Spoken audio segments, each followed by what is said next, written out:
Welcome to this video entitled, Viral Infections of the Central Nervous System.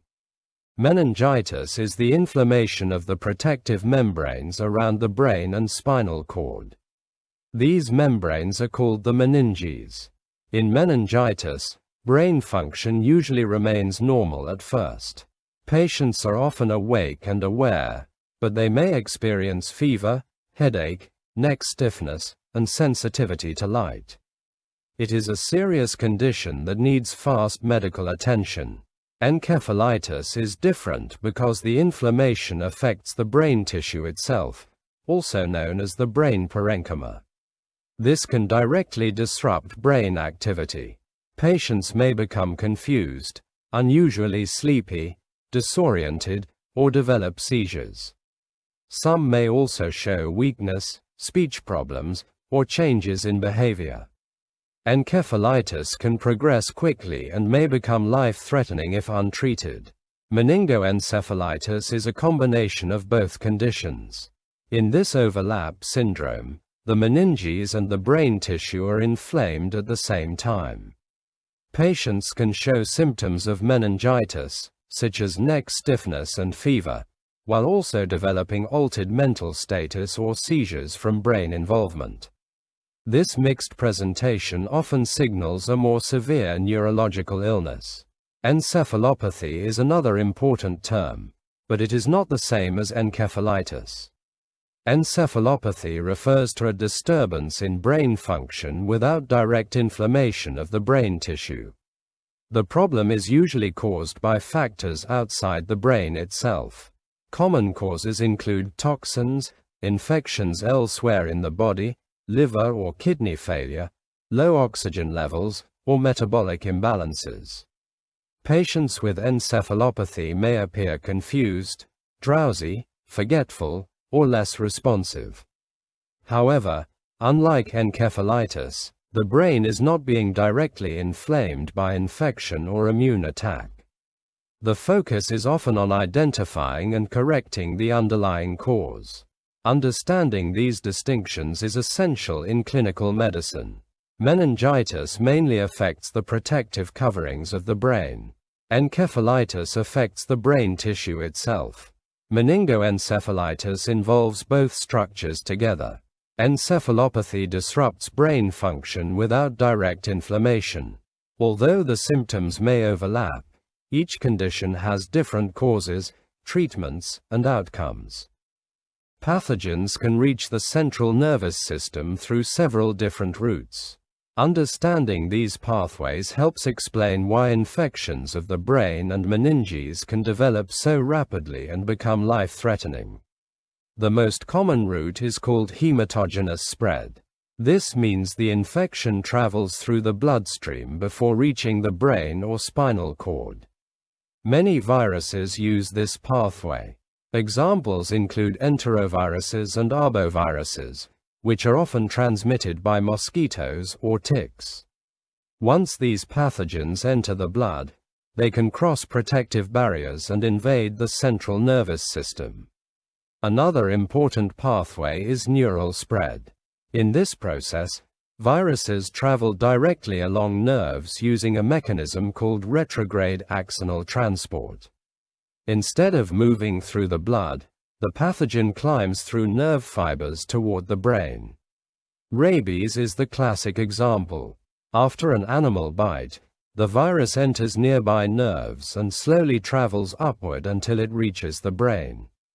This explains why symptoms may appear days or even weeks after exposure. Some pathogens can also enter through the olfactory or trigeminal nerves.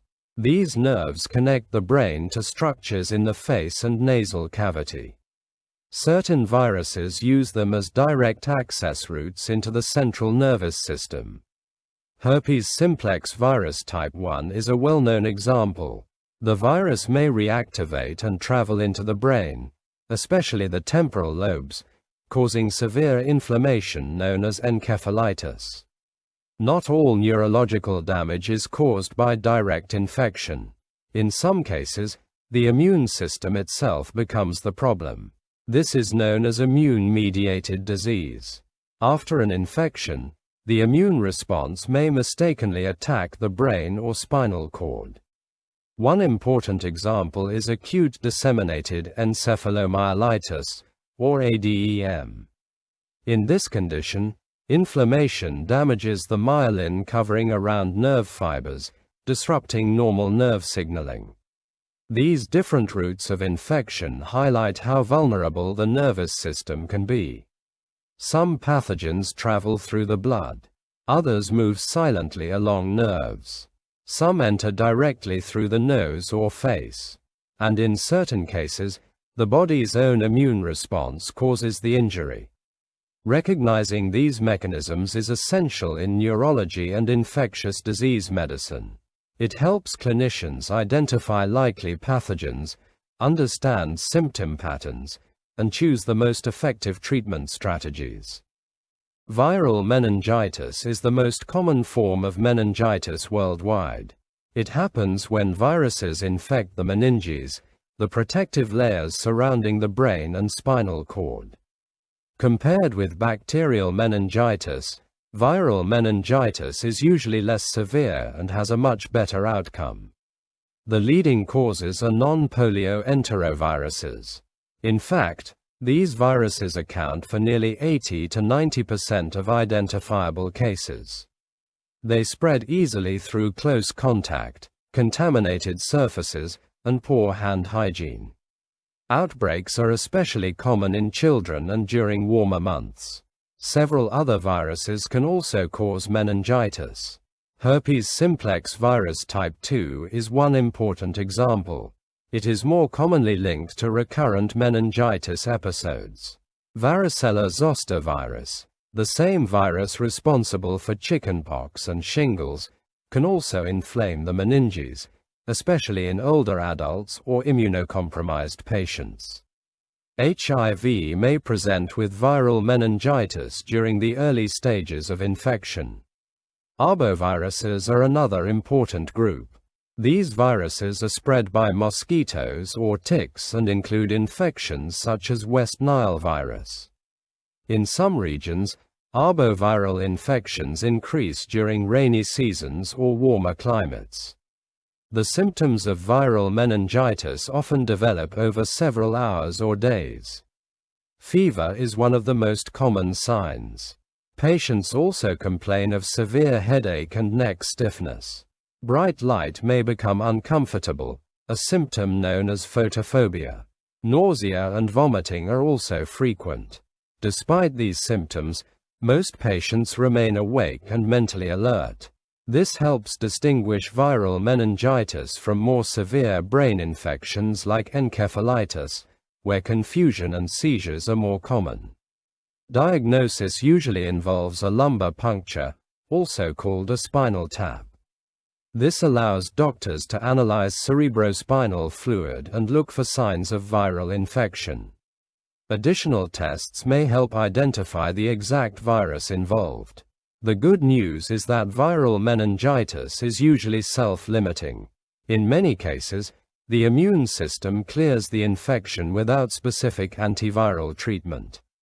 Most patients recover fully within days to weeks. Supportive care, including fluids, rest, and pain control, is often all that is needed. However, not every case should be taken lightly. Severe headaches, persistent vomiting, confusion, or worsening symptoms require urgent medical evaluation. Early assessment is important to rule out bacterial meningitis, which can progress rapidly and become life-threatening. Overall, viral meningitis is common, often uncomfortable, but usually benign. With proper care and monitoring, the majority of patients make a full recovery. Cerebrospinal fluid, or CSF, analysis is one of the most important tools for diagnosing infections of the central nervous system. The fluid is collected through a lumbar puncture, commonly called a spinal tap. Doctors study the cerebrospinal fluid to look for signs of inflammation, infection, or other neurological problems. In viral infections, The cerebrospinal fluid usually shows a pattern called lymphocytic pleocytosis. This simply means there is an increased number of lymphocytes, a type of white blood cell involved in fighting viruses. The cell count often ranges from about 10 to 500 cells per microliter. This finding strongly suggests a viral process rather than a bacterial one. Protein levels in viral meningitis are usually normal or only mildly elevated. In most cases, the protein level stays below 100 to 200 milligrams per deciliter. Mild protein elevation happens because inflammation increases the permeability of blood vessels around the brain and spinal cord. Glucose levels in the cerebrospinal fluid are usually normal in viral infections. This is an important clue because bacterial infections often cause glucose levels to drop significantly. However, there are exceptions. Certain viral infections, such as mumps and lymphocytic choriomeningitis virus, may lower cerebrospinal fluid glucose levels and create a more unusual pattern. One interesting feature of viral meningitis is that the cerebrospinal fluid findings can change over time. In the very early stages, neutrophils may actually dominate the fluid. Neutrophils are white blood cells more commonly associated with bacterial infections. This can sometimes confuse the diagnosis during the first hours of illness. As the infection progresses, the immune response shifts. Lymphocytes gradually become the predominant cells, creating the classic viral cerebrospinal fluid profile.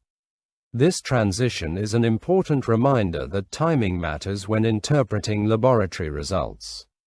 Cerebrospinal fluid analysis helps clinicians distinguish viral meningitis from bacterial meningitis, fungal infections, and inflammatory disorders of the nervous system. It also guides treatment decisions and helps determine how urgently therapy is needed. Although cerebrospinal fluid findings provide valuable clues, they are only one part of the diagnostic picture.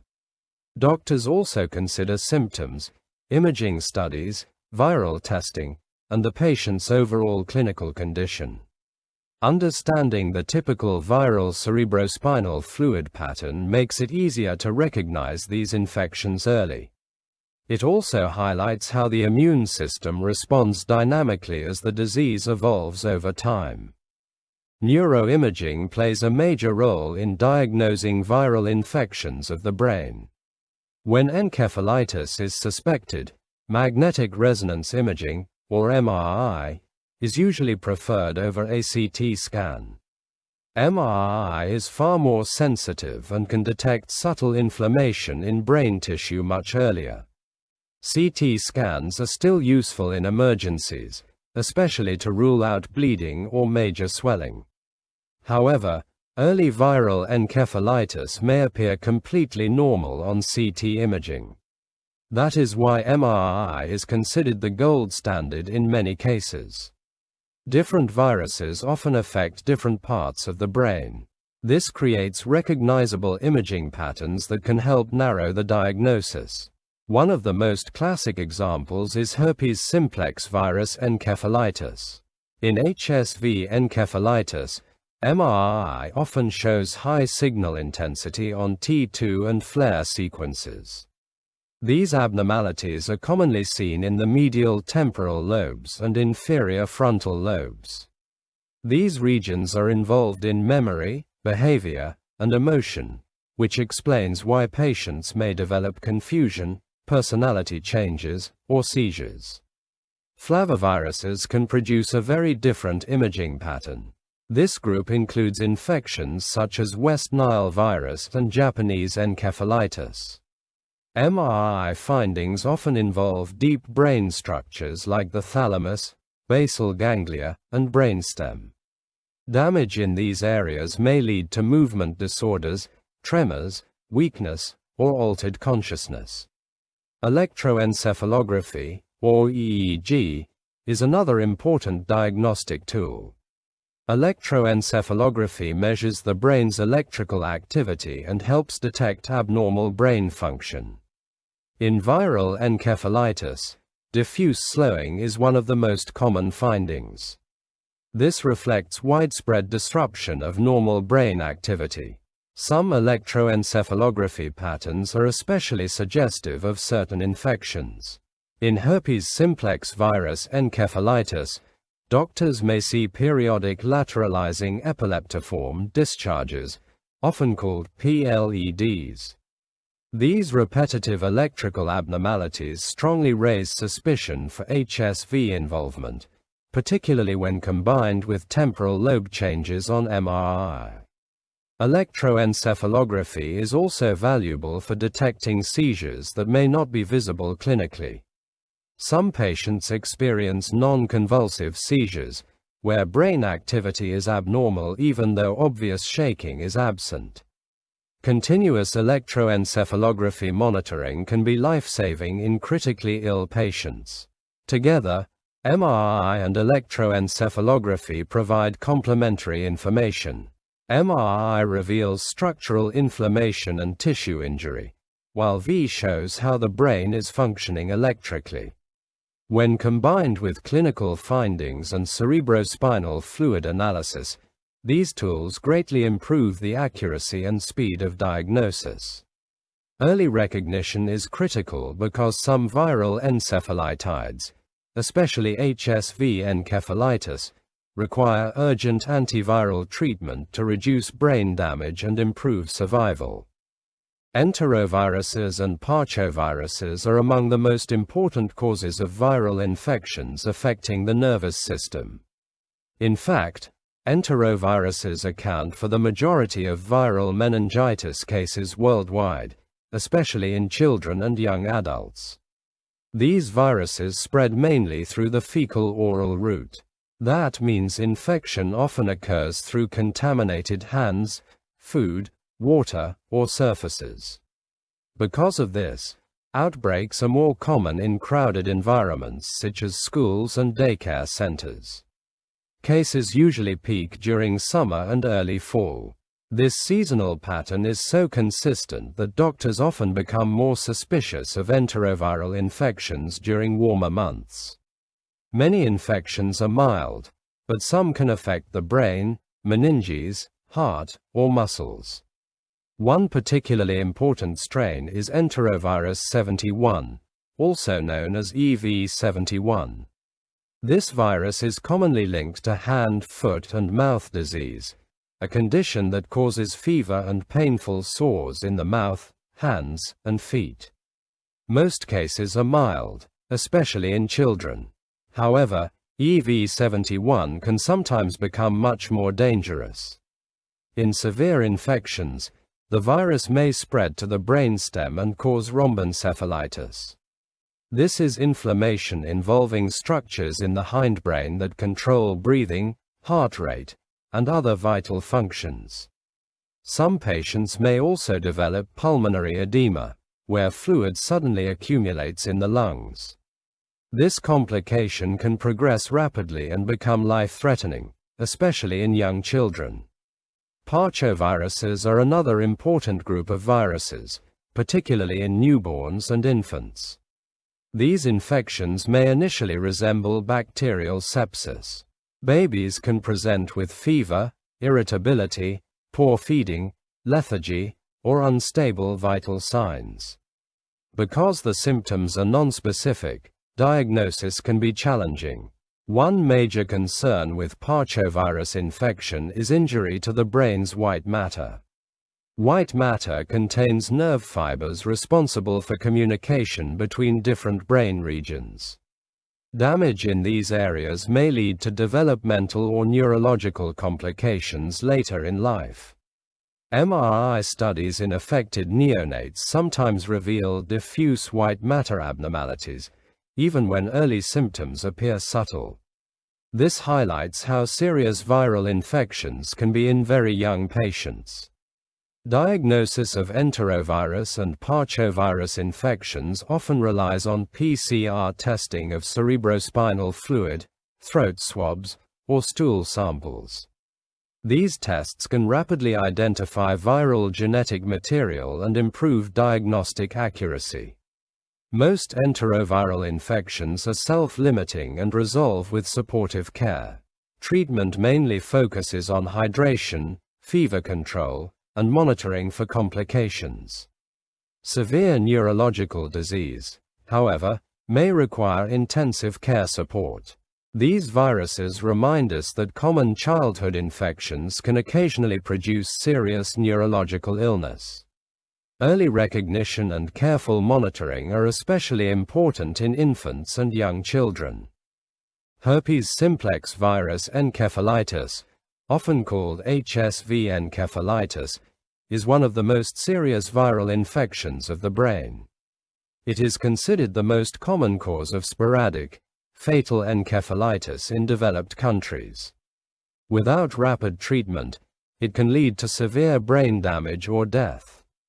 HSV-1 is the type most commonly responsible for encephalitis in adults and older children. Interestingly, this is the same virus that usually causes cold sores around the mouth. In some cases, the virus travels into the brain and triggers intense inflammation. HSV-1 has a strong preference for the temporal and frontal lobes of the brain. These regions control memory, language, emotion, and behavior. Because of this, patients often develop unusual neurological and psychiatric symptoms very early in the illness. Fever is one of the first warning signs. Patients may then become confused, disoriented, or unusually sleepy. Family members often notice sudden personality changes or bizarre behavior. Some patients become agitated or emotionally unstable. Focal seizures are also common. These seizures may involve twitching of one side of the body or episodes of staring and unresponsiveness. Dysphasia, or difficulty speaking and understanding language, is another classic feature because the temporal lobe is frequently affected. HSV-2 behaves somewhat differently. In adults, it is a major cause of aseptic meningitis. Symptoms may include headache, fever, neck stiffness, and sensitivity to light. Unlike HSV-1 encephalitis, brain tissue involvement is usually less severe in healthy adults. In newborns, however, HSV-2 can be devastating. Neonatal herpes infection may spread widely throughout the brain, causing severe diffuse encephalitis. Infants can present with seizures, poor feeding, lethargy, breathing problems, and unstable body temperature. Early diagnosis is critical because the disease can progress rapidly. MRI findings in HSV encephalitis often show inflammation in the medial temporal lobes and inferior frontal regions. EEG may reveal abnormal electrical activity, including periodic discharges that strongly suggest HSV infection. Diagnosis is usually confirmed with PCR testing of cerebrospinal fluid. This test detects viral DNA and has become the gold standard for diagnosis. Because delays can be dangerous, doctors often begin treatment before confirmation if HSV encephalitis is strongly suspected. The antiviral medication acyclovir has dramatically improved survival rates. Early treatment can reduce brain injury and improve long-term outcomes. Even so, some survivors may experience lasting memory problems, seizures, or cognitive difficulties. HSV encephalitis remains a neurological emergency. Rapid recognition, urgent imaging, lumbar puncture, and immediate antiviral therapy can make the difference between recovery and permanent neurological damage. Diagnosing herpes simplex virus encephalitis quickly is extremely important because every hour of delay can increase the risk of permanent brain injury. Doctors must often begin treatment before the diagnosis is fully confirmed. The gold standard test is a cerebrospinal fluid polymerase chain reaction, commonly called PCR. This test detects HSV DNA directly in the spinal fluid. It is highly sensitive, highly specific, and has become the most reliable method for confirming HSV encephalitis. To obtain the sample, doctors perform a lumbar puncture, also known as a spinal tap. The cerebrospinal fluid is then analyzed for signs of inflammation and tested for viral genetic material. PCR testing can often identify the virus within a short period of time. One major challenge is that early symptoms may look similar to many other neurological conditions. Patients can present with fever, confusion, seizures, headache, or personality changes. Because the disease progresses rapidly, clinicians usually do not wait for final test results before starting treatment. This is known as early empirical therapy. In other words, treatment is started immediately when HSV encephalitis is strongly suspected. This approach has dramatically reduced mortality and improved outcomes worldwide. The treatment of choice is intravenous acyclovir. This antiviral medication directly targets herpes viruses and limits viral replication inside the brain. Standard dosing is usually 10 to 15 milligrams per kilogram every 8 hours. Treatment typically continues for 14 to 21 days, depending on the severity of infection and the patient's response. Hospitalization is usually required because the medication must be given through a vein and patients often need close neurological monitoring. Supportive care is also very important. Some patients require seizure management, intensive care support, breathing assistance, or treatment for brain swelling. Early MRI scans and EEG studies are often used to monitor disease progression. Before acyclovir became widely available, HSV encephalitis had an extremely high death rate. Survival has improved dramatically with modern antiviral therapy. Many patients now recover who previously would not have survived. However, recovery is not always complete. Neurological sequelae remain common, even after successful treatment.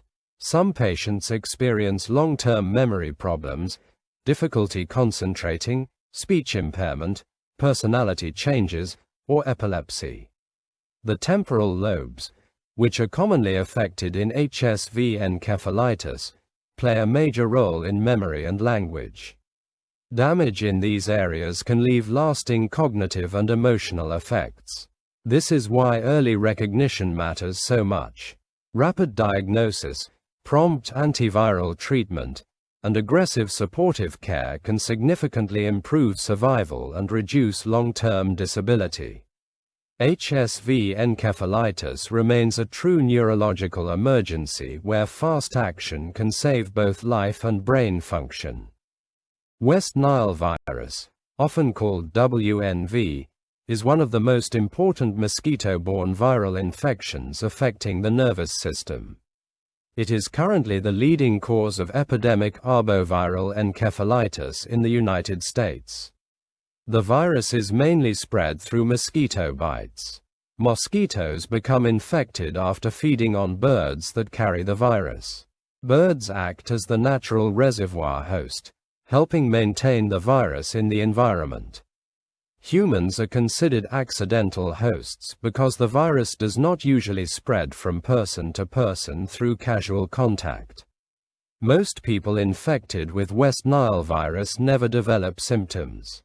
Others may experience only a mild flu-like illness with fever, fatigue, body aches, and headache. However, in a small percentage of patients, the virus invades the nervous system and causes severe neurological disease. When the brain becomes involved, patients can develop encephalitis or meningitis. Fever and severe headache are common early symptoms.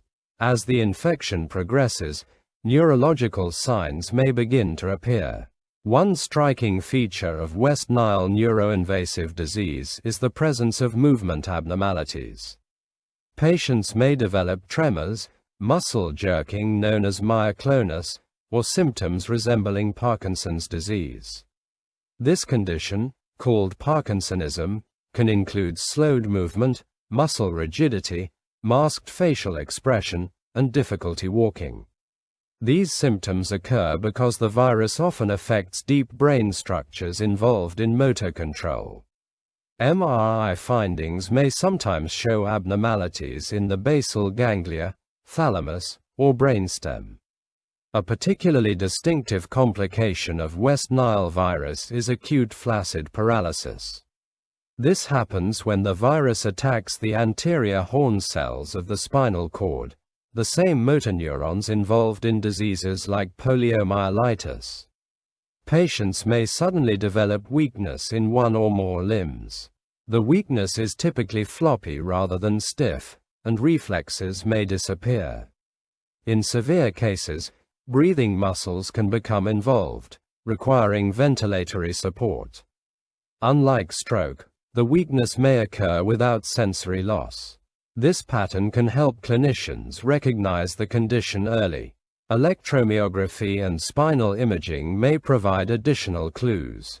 Older adults and immunocompromised patients are at higher risk for severe neurological complications.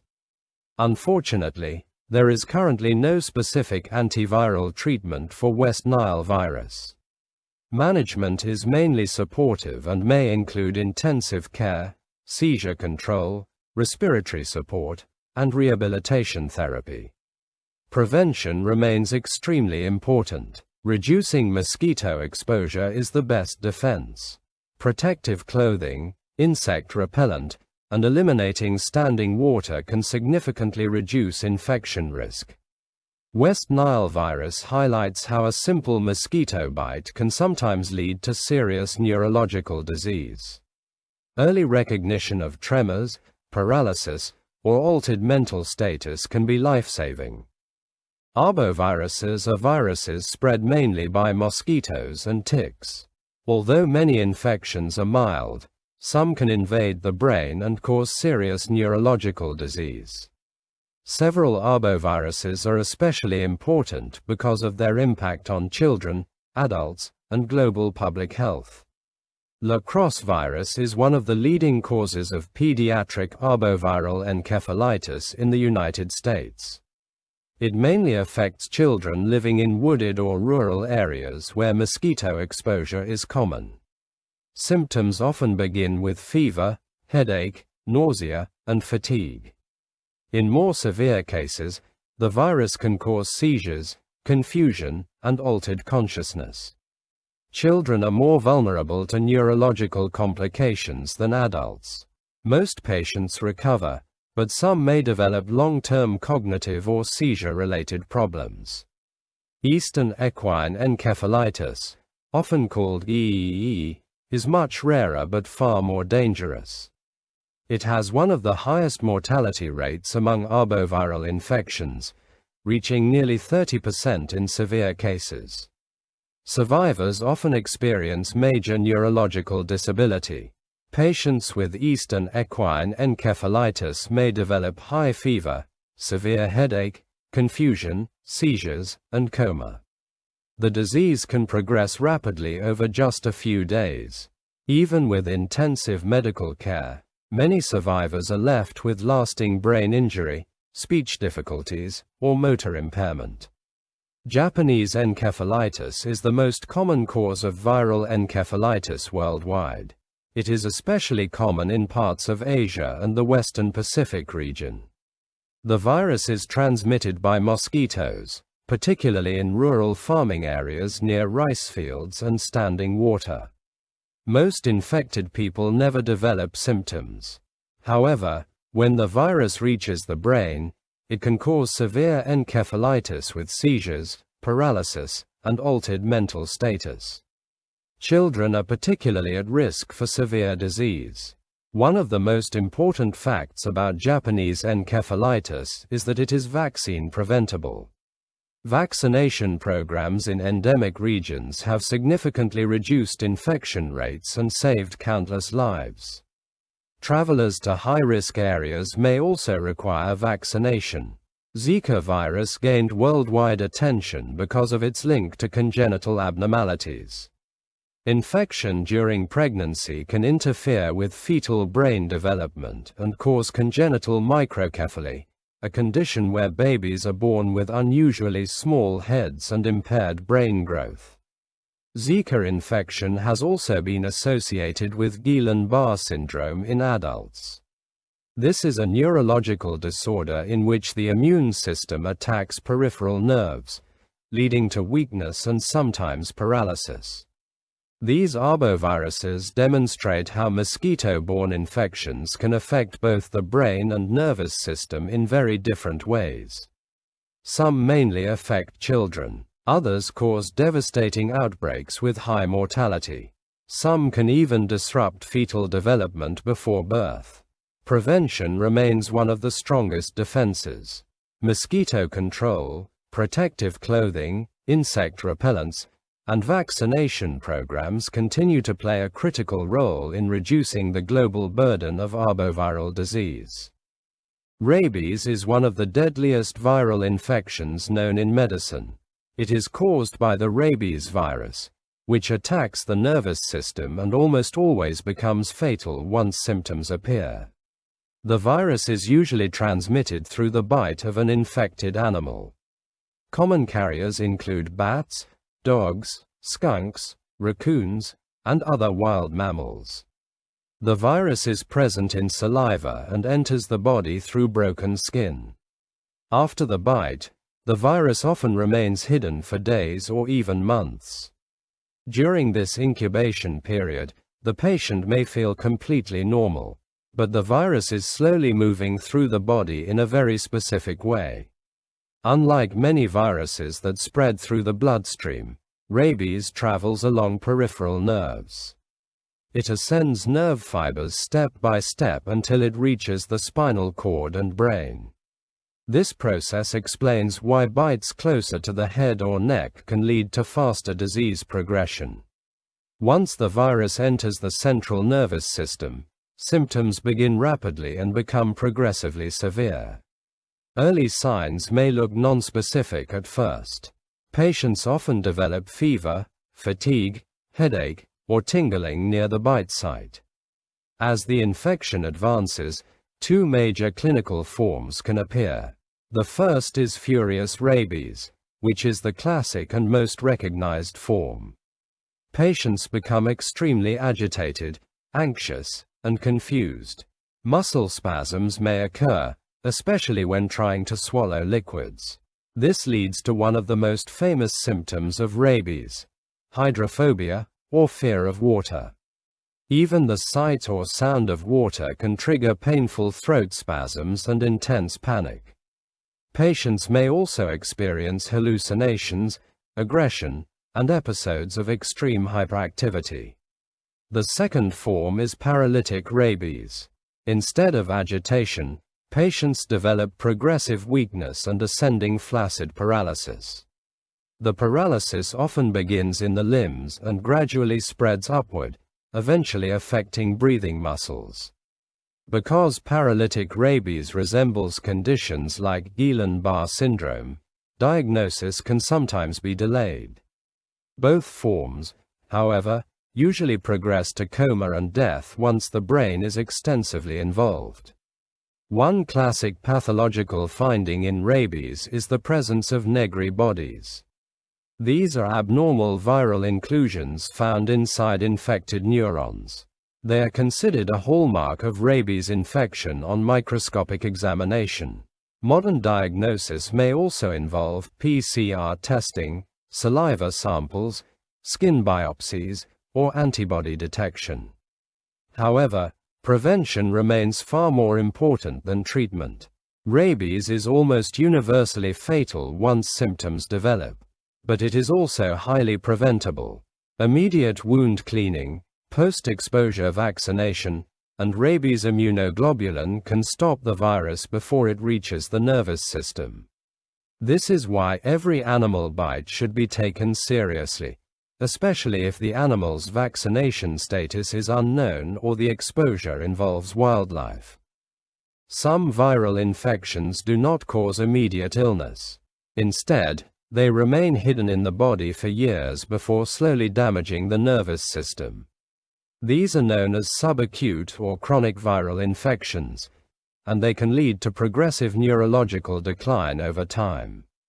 One important example is subacute sclerosing panencephalitis, or SSPE. This is a rare but fatal neurodegenerative disease that develops years after a measles infection. Even after the original infection appears resolved, abnormal measles virus can persist silently inside the brain. Children or young adults with subacute sclerosing panencephalitis may first show subtle behavioral or academic changes. Over time, symptoms become more severe. Patients can develop memory loss, personality changes, muscle jerks known as myoclonus, seizures, and progressive loss of motor function. As the disease advances, brain damage becomes widespread. Unfortunately, subacute sclerosing panencephalitis is usually fatal despite treatment attempts. One of the most important preventive measures is measles vaccination, which has dramatically reduced subacute sclerosing panencephalitis cases worldwide. Another major chronic viral disease is progressive multifocal leukoencephalopathy, commonly called PML. This condition is caused by the JC virus, a virus that silently infects many people during childhood and usually remains inactive for life. Problems arise when the immune system becomes severely weakened. This is most common in patients with HIV, AIDS, cancer, organ transplants, or certain immunosuppressive medications. In these situations, the JC virus can reactivate and attack the brain's white matter. White matter contains the nerve pathways that allow different parts of the brain to communicate.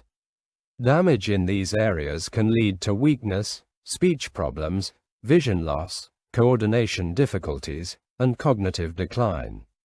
Progressive multifocal leukoencephalopathy often progresses rapidly and can become life-threatening. MRI typically shows multiple white matter lesions without significant inflammation. There is no specific antiviral cure, so treatment mainly focuses on restoring immune function whenever possible. HIV can also directly affect the brain over time. This condition is known as HIV-associated neurocognitive disorder, or HAND. Even with modern treatment, some patients experience chronic cognitive impairment related to ongoing viral activity and inflammation in the nervous system. Patients may develop slowed thinking, memory problems, poor concentration, and difficulty performing everyday tasks. In severe cases, motor dysfunction and behavioral changes may occur. Symptoms often develop gradually, making early recognition difficult. Antiretroviral therapy has significantly reduced the severity of HIV-related neurological disease, but cognitive complications can still occur, especially in advanced or untreated infection. These chronic viral infections highlight an important reality in neurology. Viral damage is not always sudden. Some infections remain hidden for years before causing progressive brain injury.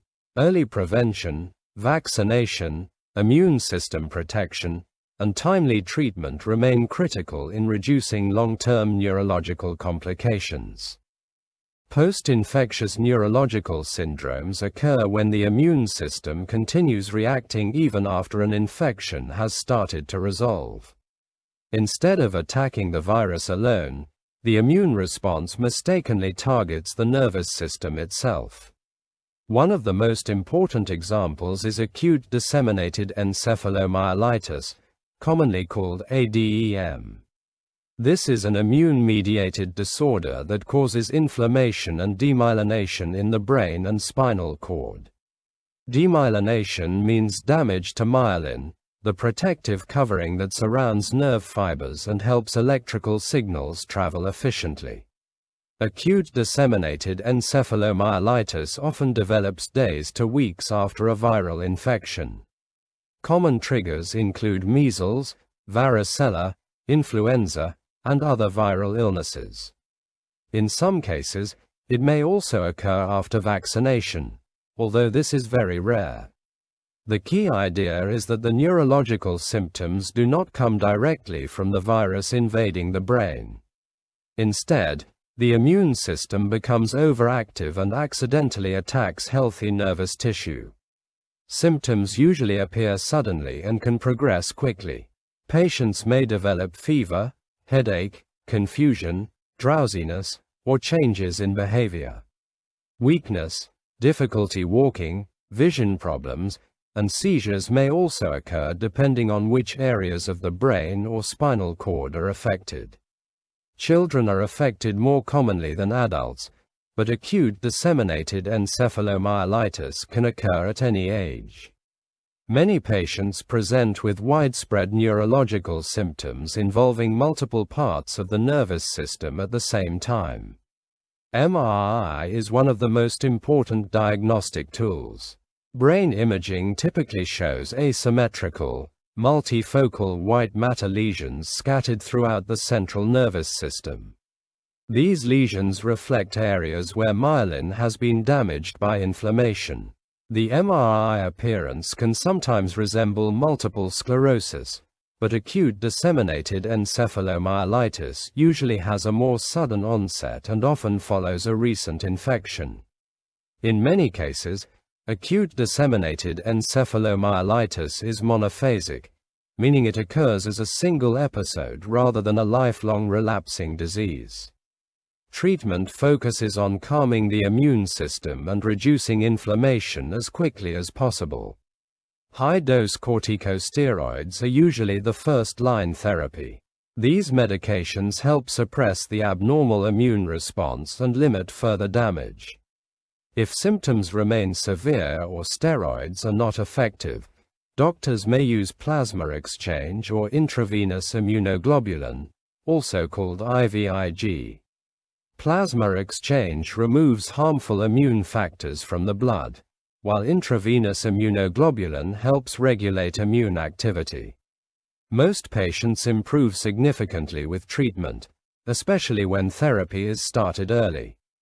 However, some may experience lingering neurological symptoms such as weakness, attention problems, or fatigue. Acute disseminated encephalomyelitis is a powerful example of how the immune system, while designed to protect the body, can sometimes unintentionally injure the nervous system after an infection has already passed. Management of severe neurological infections goes far beyond treating the virus itself. Supportive care is often life-saving and plays a major role in preventing permanent brain injury. One of the first priorities is protecting the airway. Patients with encephalitis or severe meningitis can become confused, drowsy, or unconscious. When the level of consciousness declines, the ability to breathe safely may also be affected. In these situations, mechanical ventilation may become necessary. A breathing tube and ventilator help maintain oxygen delivery while the brain recovers. This support is especially important in patients with seizures, brain swelling, or respiratory failure. Another major concern is increased intracranial pressure, often called ICP. The brain sits inside the skull, which is a fixed space. When inflammation or swelling develops, pressure inside the skull can rise dangerously. Elevating the head of the bed is one simple but effective strategy. This position helps improve venous drainage from the brain and may reduce pressure. Doctors may also use medications such as mannitol to draw excess fluid away from brain tissue. In critical situations, controlled hyperventilation may be used temporarily. Lowering carbon dioxide levels can cause blood vessels in the brain to constrict, helping reduce intracranial pressure for a short period of time. However, this technique must be used carefully because excessive constriction can reduce blood flow to the brain. Seizure control is another essential part of management. Brain inflammation can trigger repeated seizures, which increase metabolic demand and worsen neurological injury. Some patients develop status epilepticus, a prolonged seizure emergency requiring immediate treatment. Benzodiazepines are often the first medications used because they act rapidly to stop active seizures. Drugs such as phenytoin may then be added for longer-term seizure control and prevention. Continuous EEG monitoring is sometimes necessary, especially in critically ill patients. Some seizures may occur without visible body movements, making electrical monitoring extremely important. Fluid and electrolyte management also requires careful attention. Too much fluid can worsen cerebral edema, which is swelling within the brain. Too little fluid, however, may reduce blood flow and oxygen delivery to injured brain tissue. Electrolyte abnormalities, especially sodium imbalances, are common in severe neurological infections. These disturbances can worsen confusion, provoke seizures, or increase brain swelling if not corrected properly. Supportive care in neurocritical illness is a delicate balance. Clinicians must protect the brain while also supporting breathing, circulation, and metabolism. Even small changes in oxygen levels, blood pressure, or fluid balance can have major neurological consequences. This is why many patients with severe encephalitis or meningitis require intensive care monitoring. Early supportive management can significantly improve survival and reduce long-term neurological disability. Let's work through this classic neurology question step by step. The key clues are sporadic, severe focal encephalitis, and involvement of the temporal and inferior frontal lobes. The correct answer is herpes simplex virus type 1, or HSV1. This virus is the most common cause of sporadic, life-threatening focal encephalitis in the United States. HSV1 is the same virus commonly associated with cold sores. But in rare cases, it can invade the brain and cause devastating inflammation. What makes HSV encephalitis especially important is its preference for specific brain regions. The virus classically targets the temporal lobes and inferior frontal lobes. These areas are responsible for memory, speech, emotion, and behavior. Because of this, patients often present with confusion, personality changes, hallucinations, or abnormal behavior. Many patients also develop focal seizures. Some experience dysphasia, meaning difficulty speaking or understanding language. Fever and altered mental status are also very common early signs. MRI findings are often highly suggestive. Doctors typically see abnormal signals in the medial temporal lobes on T2 or FLAIR imaging. EEG may also show periodic lateralizing epileptiform discharges, which strongly support the diagnosis. Now let's briefly look at the other answer choices. West Nile virus can certainly cause encephalitis, but it more commonly affects deep brain structures like the basal ganglia and thalamus. It is also strongly associated with tremors, Parkinsonism, and acute flaccid paralysis. Enterovirus 71 is linked to hand, foot, and mouth disease and can cause rhombencephalitis, especially in children. However, it is not the classic cause of focal temporal lobe encephalitis. Cytomegalovirus, or CMV, mainly causes severe neurological disease in immunocompromised patients, such as those with advanced HIV infection or transplant recipients. Its presentation is usually different from classic HSV1 encephalitis.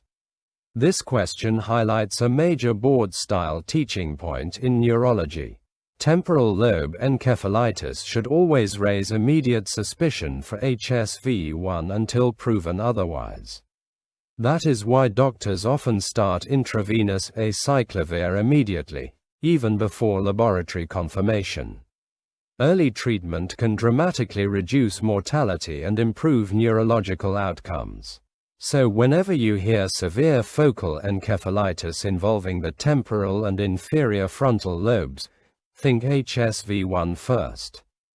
Let's break down a classic CSF pattern seen in viral meningitis. This question is all about recognizing the laboratory clues.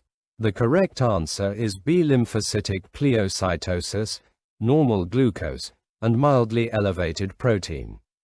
In viral meningitis, the immune system usually responds with lymphocytes. So when doctors analyze the cerebrospinal fluid, lymphocytes tend to dominate. This increase in white blood cells is called pleocytosis. And in viral infections, it is typically lymphocytic. The glucose level is usually normal. That is an important clue. Unlike bacteria, most viruses do not consume large amounts of glucose in the CSF. So the sugar level often stays within the normal range. Protein levels are usually only mildly elevated.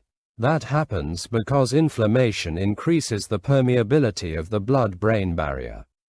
The rise in protein is often modest. It is not usually extremely high. Now let's look at why the other answers are incorrect. Choice A describes bacterial meningitis much more closely. Bacterial infections usually cause neutrophilic pleocytosis. They also tend to lower CSF glucose significantly, and protein levels can become very high. Choice C mentions eosinophilic pleocytosis. That pattern is more commonly linked to parasitic infections or certain fungal diseases. Choice D is also incorrect. Viral meningitis almost always shows white blood cells in the CSF. A completely normal CSF profile would be unusual in a symptomatic patient. One important detail to remember is timing. Very early in viral meningitis, neutrophils may briefly predominate, but within hours to days, lymphocytes usually take over. That shift strongly suggests a viral process. So if you see lymphocytic pleocytosis, normal glucose, and mildly elevated protein, think viral meningitis first. This CSF pattern is one of the most important diagnostic clues in neurology and infectious disease. Let's work through another high-yield neurology question. This one focuses on mosquito-borne viral infections. The correct answer is A. West Nile virus. West Nile virus is one of the most important arboviruses in the United States. An arbovirus is simply a virus spread by insects like mosquitoes. Most people infected with West Nile virus never develop severe disease. Some may only experience a mild fever or flu-like symptoms. But in certain patients, especially older adults, the virus can invade the nervous system. That is when things become much more serious. One classic complication is encephalitis. Patients may develop confusion, tremors, or altered consciousness. Another hallmark finding is acute flaccid paralysis. This resembles poliomyelitis, which is why it is often called a polio-like syndrome. The weakness can appear suddenly. It is usually asymmetric and flaccid. The reason this happens is damage to the anterior horn cells of the spinal cord. These are the same motor neurons affected in polio infections. When these neurons are injured, muscles lose their nerve supply. That leads to weakness without significant sensory loss. This feature makes West Nile virus very distinctive among arboviral infections. Now let's quickly review the incorrect options. Epstein-Barr virus is not mosquito-borne. It is more commonly associated with infectious mononucleosis. Herpes simplex virus type 2 mainly causes aseptic meningitis and neonatal infections. It is not linked to mosquito transmission or flaccid paralysis syndromes. Lymphocytic choriomeningitis virus is usually transmitted through rodent exposure. It can cause meningitis, but not the classic anterior horn cell syndrome seen here. West Nile virus should always come to mind when a patient develops fever, neurological symptoms, and sudden flaccid weakness during mosquito season. It is a key diagnosis in infectious neurology and an important board-style concept to remember. Let's break down this classic infectious disease scenario. The key diagnosis here is rabies. The correct answer is B. Negri bodies. This patient has several hallmark features of rabies infection. The history of a bat bite is a huge clue. Rabies is commonly transmitted through the saliva of infected animals. Bats are one of the most important sources in many countries. After the bite, the virus does not spread through the blood right away. Instead, it travels slowly along peripheral nerves toward the brain. That is why symptoms may appear weeks or even months later. The incubation period can be surprisingly long. Once the virus reaches the central nervous system, severe neurological symptoms develop. Patients may become extremely anxious or agitated. Hydrophobia is one of the most famous signs of rabies. Even the sight or sound of water can trigger painful throat spasms. Autonomic instability is also common. Patients may develop sweating, rapid heart rate, or fluctuating blood pressure. The furious form of rabies causes hyperactivity, aggression, and agitation. Another form, called paralytic rabies, causes progressive weakness and paralysis. Now let's talk about the pathology. Negri bodies are the classic microscopic finding in rabies infection. These are eosinophilic intracytoplasmic inclusions found inside neurons. They are most commonly seen in the hippocampus and cerebellar Purkinje cells. Finding Negri bodies is considered pathognomonic for rabies. That means the finding is highly specific for the disease. Now let's review the incorrect answers. Cowdery type A inclusions are associated with herpes virus infections. They are not linked to rabies. Multinucleated giant cells can appear in infections like measles or HIV. Again, not the classic rabies finding. Prion amyloid plaques are seen in prion diseases such as Creutzfeldt-Jakob disease. Those conditions present very differently. One of the most important facts about rabies is this. Once symptoms appear, the disease is almost always fatal. That is why immediate post-exposure prophylaxis is critical after suspicious animal bites. Early treatment can be life-saving before neurological symptoms begin. Let's tackle another high-yield neurology question. This one focuses on a serious opportunistic brain infection called PML. The correct answer is D. JC virus. Progressive multifocal leukoencephalopathy, or PML, is a demyelinating disease of the central nervous system.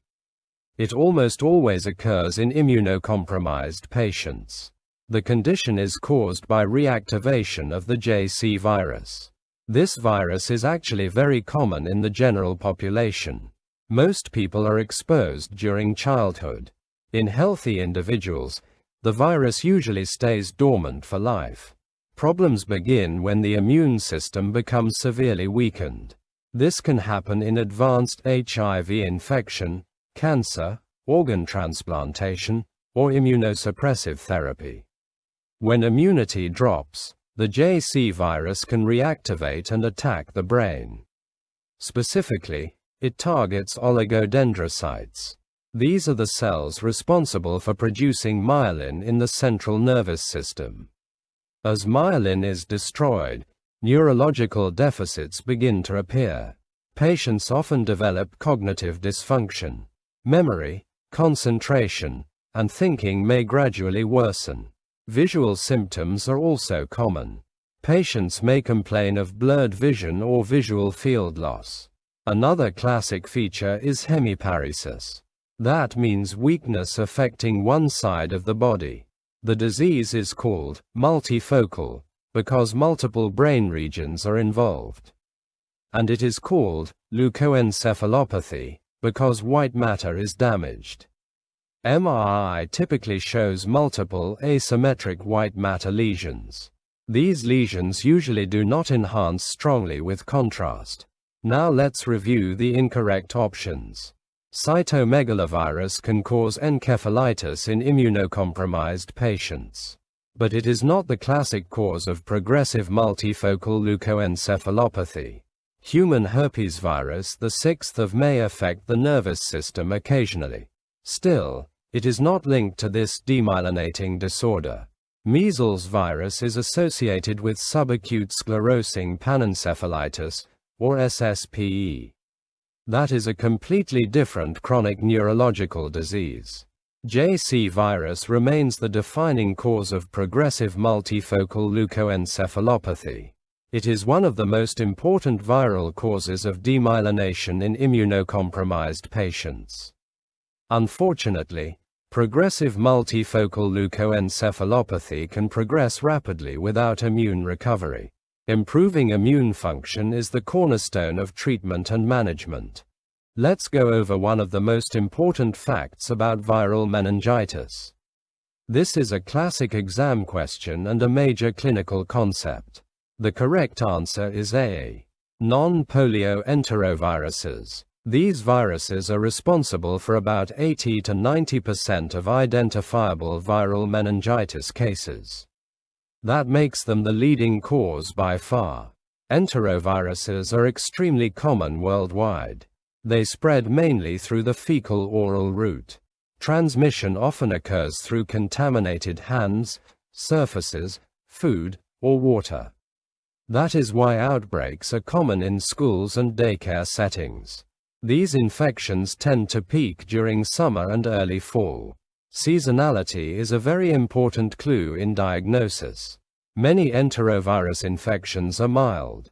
Some people may only develop fever, sore throat, or stomach symptoms. But in certain cases, the virus can spread to the central nervous system. That is when meningitis can develop. Patients usually present with headache, fever, neck stiffness, and sensitivity to light. Nausea and vomiting are also common symptoms. Fortunately, most cases are self-limiting. Many patients recover completely within days to weeks. One reason enteroviral meningitis is important is because it often mimics bacterial meningitis early on. That can make initial diagnosis challenging.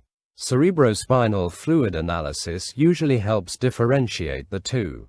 Viral meningitis typically shows lymphocytic pleocytosis with normal glucose levels. Now let's review the incorrect answers. Arboviruses, such as West Nile virus, can definitely cause meningitis and encephalitis. But they account for far fewer cases overall. Herpes viruses are also important causes of CNS infection.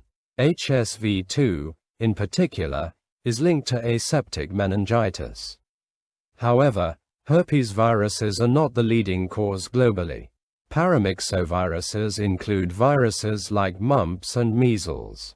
They can affect the nervous system, but they are much less common causes today, especially with vaccination. So when you think of the most common cause of viral meningitis, think non-polio enteroviruses first.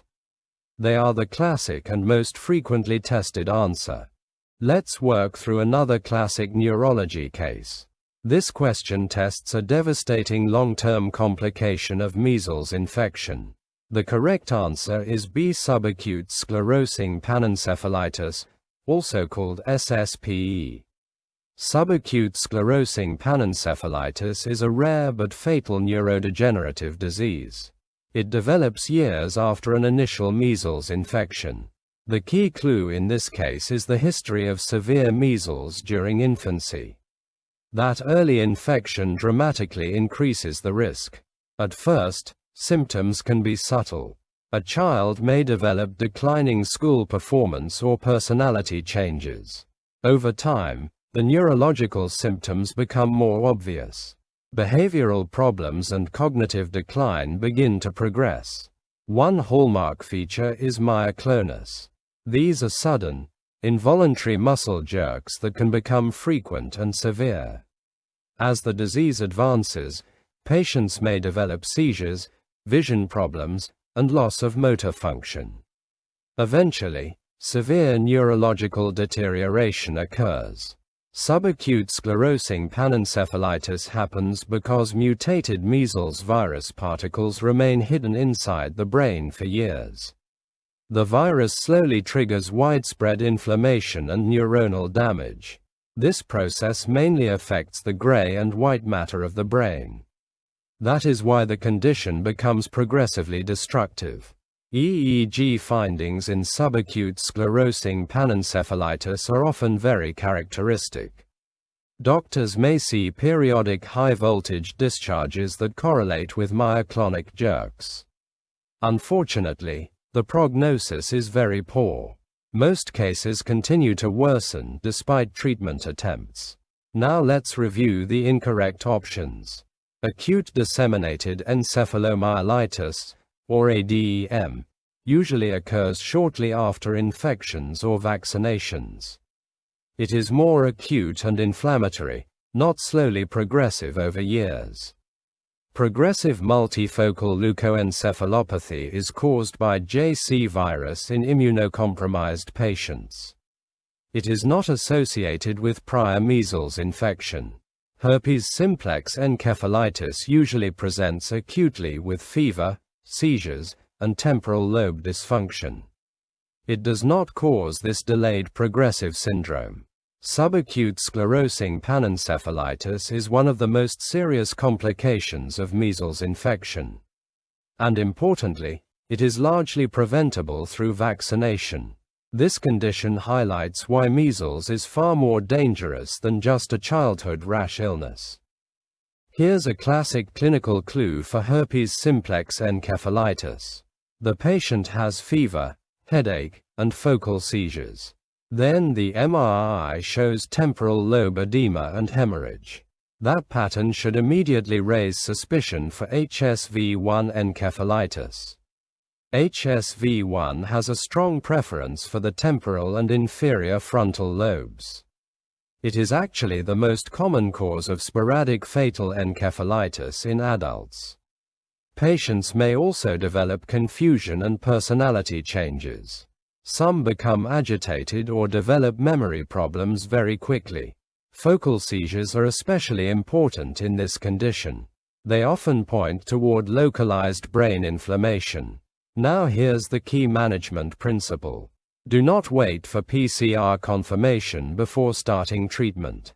Cerebrospinal fluid PCR for HSV DNA is the gold standard test. But results can take time, and delay can be dangerous. Brain inflammation progresses rapidly in untreated HSV encephalitis. Permanent neurological injury can occur within days. That's why empiric antiviral therapy must begin immediately. The correct medication is intravenous acyclovir. Acyclovir works by blocking viral DNA replication.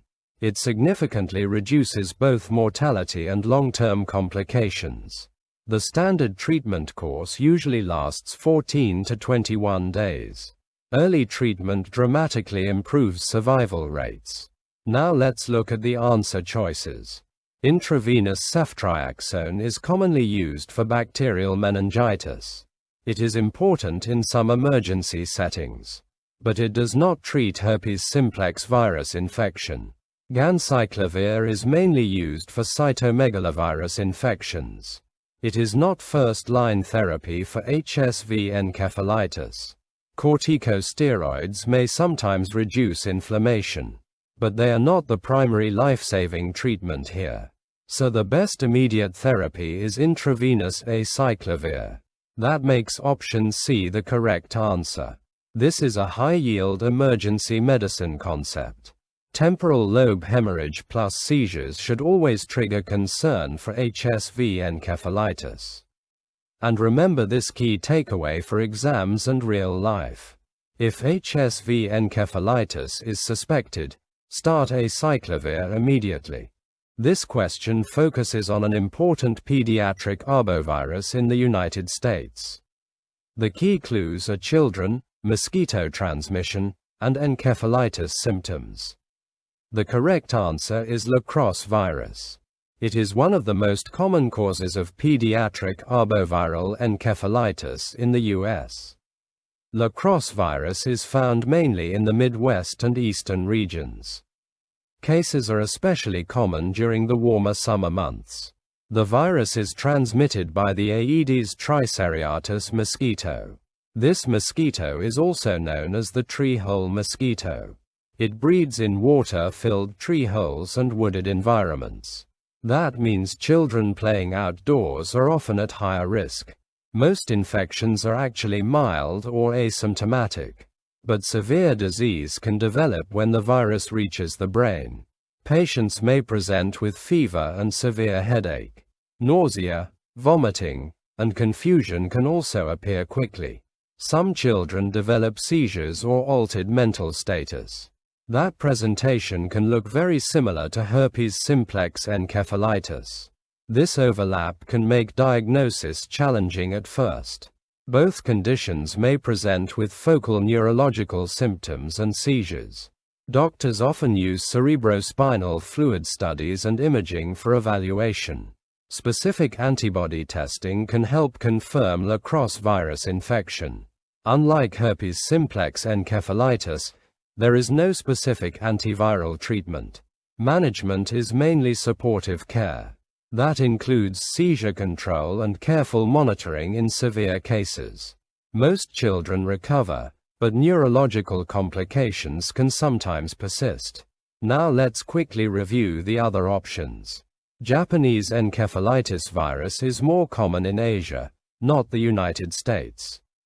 Colorado tick fever virus is transmitted by ticks, not mosquitoes. It usually causes fever and body aches rather than severe encephalitis. Powassan virus is also tick-borne and relatively rare. It can cause encephalitis, but it is not linked to Aedes triseriatus mosquitoes. So when you see pediatric encephalitis in the Midwest or eastern US, think La Crosse virus. Especially if the illness follows mosquito exposure during summer. That makes option B the correct answer. This question focuses on acute disseminated encephalomyelitis, or ADEM. Acute disseminated encephalomyelitis is an inflammatory disease that affects the brain and spinal cord. The key idea is that acute disseminated encephalomyelitis is usually not caused by direct viral destruction. Instead, it happens because the immune system overreacts after an infection. That makes option C the correct answer. Acute disseminated encephalomyelitis is an immune-mediated demyelinating disorder of the central nervous system. In simple terms, the immune system mistakenly attacks myelin. Myelin is the protective covering around nerve fibers. This process often occurs days to weeks after a viral illness. Sometimes it can also follow vaccination. Common triggers include measles and varicella infections. Other viral infections can trigger it as well. Patients often develop symptoms very suddenly. They may have fever, headache, confusion, or drowsiness. Weakness and difficulty walking can also appear. Some patients develop seizures or vision problems. Because myelin is damaged, nerve signals slow down. That leads to widespread neurological symptoms. MRI is extremely important for diagnosis. It usually shows multiple scattered white matter lesions in the brain. These lesions are often asymmetrical and multifocal. That imaging pattern strongly supports acute disseminated encephalomyelitis. Now let's look at why the other options are incorrect. Direct viral lysis of anterior horn cells is more typical of poliovirus or West Nile virus.